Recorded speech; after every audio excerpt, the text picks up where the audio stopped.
Welcome to your custom deep dive.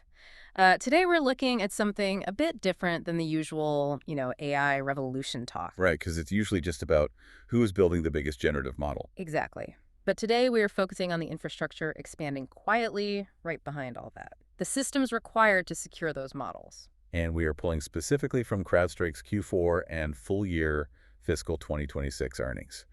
We've got their official release, the financial tables, and the earnings call transcript. Our mission today is to unpack how they became the fastest pure-play cybersecurity company to cross $5.25 billion in annual recurring revenue. Yeah, and pure play meaning security is their sole focus. It's not just a side business. Right.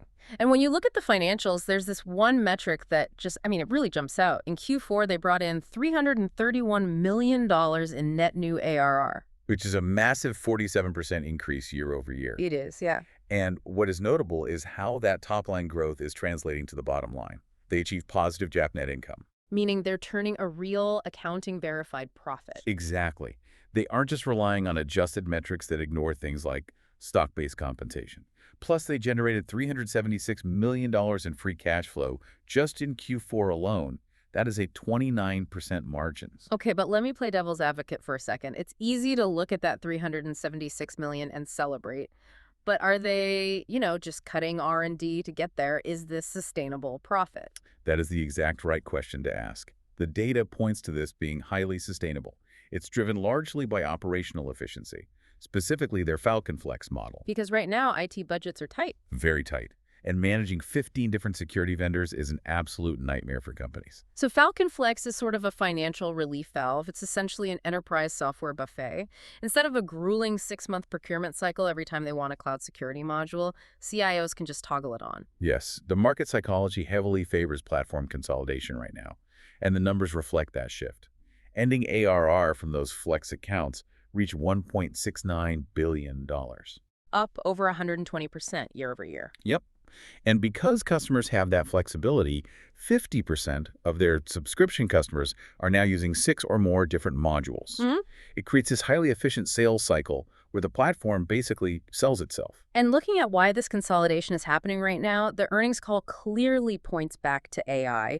The endpoint is becoming the epicenter of AI usage. By endpoint, we mean the laptops, the servers, devices we use every day. Exactly. CrowdStrike sensors actually detected over 1,800 distinct AI applications running across 160 million unique instances on enterprise devices. That explosion of AI applications represents a rapidly expanding attack surface. To put it in perspective, imagine an employee pasting proprietary company code into a random, unvetted AI tool they found online to help debug it. A huge risk. Right. That is the exact vulnerability CrowdStrike is aiming to prevent. Which explains their recent acquisitions perfectly. They bought SGNL, a company focused on continuous identity security, so they don't just check who you are at login. They constantly verify your access. Yep. Yes.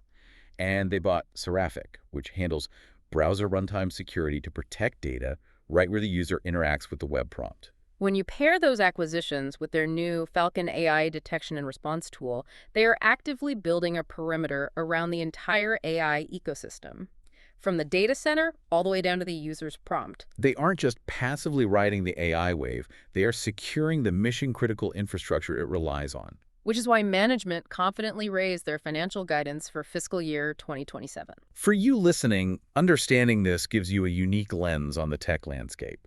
We often get distracted by the flashy outputs of AI, but the hidden engine powering safe, scalable enterprise AI adoption is cybersecurity. Without it, the whole system just breaks down. It definitely reframes how you look at the digital world. The focus is shifting from just protecting data in storage to protecting data in motion across these complex AI models. And that leaves us with a final thought to mull over.